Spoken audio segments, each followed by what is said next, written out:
A estos efectos, les anuncié ayer que el Gobierno ha compilado una guía de buenas prácticas que recoge algunas cuestiones ya comunicadas en distintos protocolos y normativas que ayer, insisto, les anuncié y que hemos acabado de hacer pública y que difundiremos ampliamente este fin de semana y que van a permitir también que subraye algunos de los aspectos que recoge esta guía de buenas prácticas.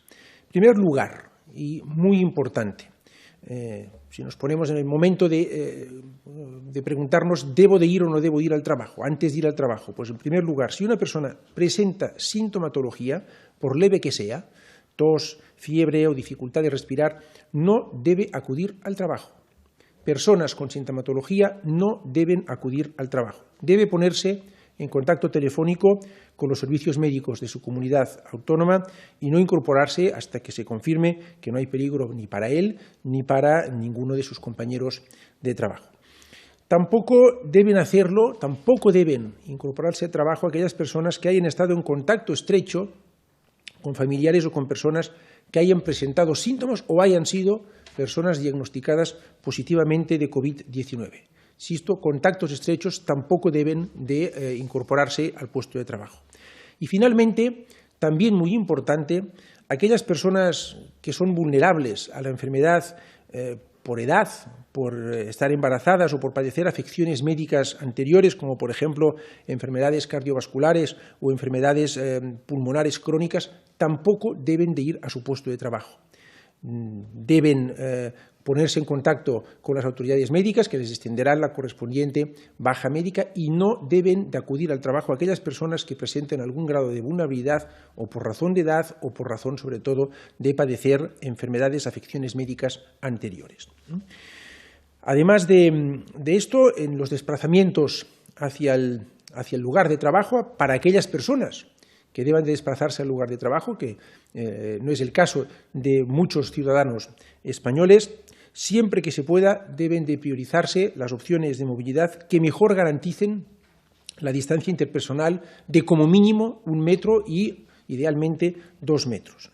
Por tanto, siempre que se pueda acudir en un medio de transporte individual, pues es preferible porque se garantiza de una forma clara esta distancia interpersonal de como mínimo 1 metro. Además de esto, si se acude al trabajo andando o en bicicleta o en vehículo privado, no es necesario llevar mascarilla, puesto que se garantiza la distancia interpersonal de como mínimo 1 metro. En desplazamientos que se tengan que realizar o que se realicen en turismo, se aconseja extremar las medidas de limpieza del vehículo y evitar que se viaje más de una persona por fila de asientos. Lo mismo si se viaja, si se utiliza para los desplazamientos un taxi o un vehículo de transporte colectivo. Solo deben viajar una persona por fila de asientos. En los viajes en autobús, en transporte público, se debe de guardar la distancia interpersonal con los compañeros de viaje de como mínimo 1 metro. En los centros de trabajo, las tareas y procesos laborales deben de planificarse para que los trabajadores puedan mantener la distancia interpersonal de como mínimo 1 metro y idealmente 2 metros, tanto en la entrada como en la salida del centro de trabajo, como también durante la permanencia en el mismo. Hay que asegurar que esta distancia interpersonal está garantizada en las zonas comunes y, en cualquier caso, deben evitarse siempre las aglomeraciones de personal. En aquellos establecimientos o empresas abiertos al público deberán implementarse medidas para minimizar el contacto entre las personas trabajadoras y los clientes o el público en general. Y en los establecimientos abiertos al público se atenderá a las siguientes consideraciones. En primer lugar, el aforo máximo debe permitir cumplir con el requisito de distancia interpersonal. En segundo lugar, cuando sea posible, se habilitarán mecanismos de control de acceso en las entradas y todo el público, incluido el que espera, debe guardar la distancia interpersonal. Las empresas deberán de facilitar los equipos de protección individual cuando estos riesgos no se puedan evitar.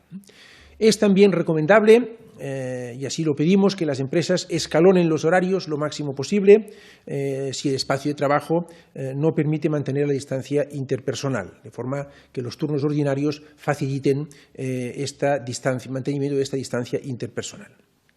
Todas estas medidas se añaden a los consejos básicos que hemos ya asumido como una costumbre sistemática, es decir, evitar saludos, evitar el contacto físico, incluso darse la mano. Estas normas de comportamiento que hemos ido aprendiendo las últimas semanas.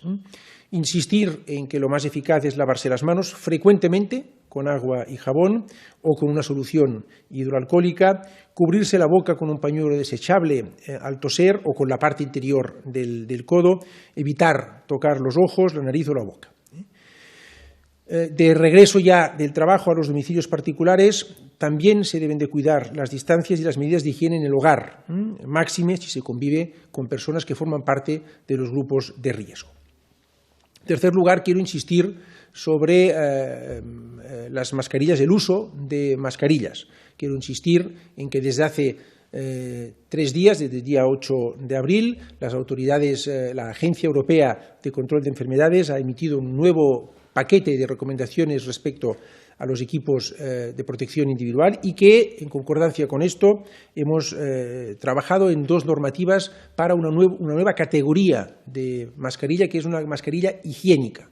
No es las mascarillas que usan los profesionales sanitarios, no es la mascarilla quirúrgica, es una mascarilla higiénica, que España ya ha definido qué condiciones técnicas tiene que cumplir. Y quiero insistir aquí que tenemos 3 prioridades y una recomendación. Insisto, 3 prioridades y una recomendación. Las 3 prioridades son las siguientes: mantener la distancia interpersonal de como mínimo 1 metro, idealmente 2 metros. Primera prioridad.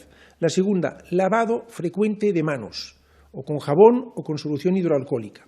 Y la tercera, higiene, máxima higiene en los espacios públicos y privados. Y la recomendación es, cuando esté disponible, usar esta mascarilla higiénica, especialmente en aquellas personas que se desplacen al trabajo en medios de transporte colectivo, en autobuses, en trenes o en metros. Por eso el Gobierno, como expondrá después el ministro del Interior, el lunes y el martes facilitará a aquellas personas que así lo hagan este tipo de producto. Pero son 3 prioridades: distancia interpersonal, lavado frecuente de manos, higiene en espacios públicos y privados, y una recomendación, por tanto no es una obligación, es una recomendación, cuando sea posible, de usar esta mascarilla higiénica que les acabo de comentar.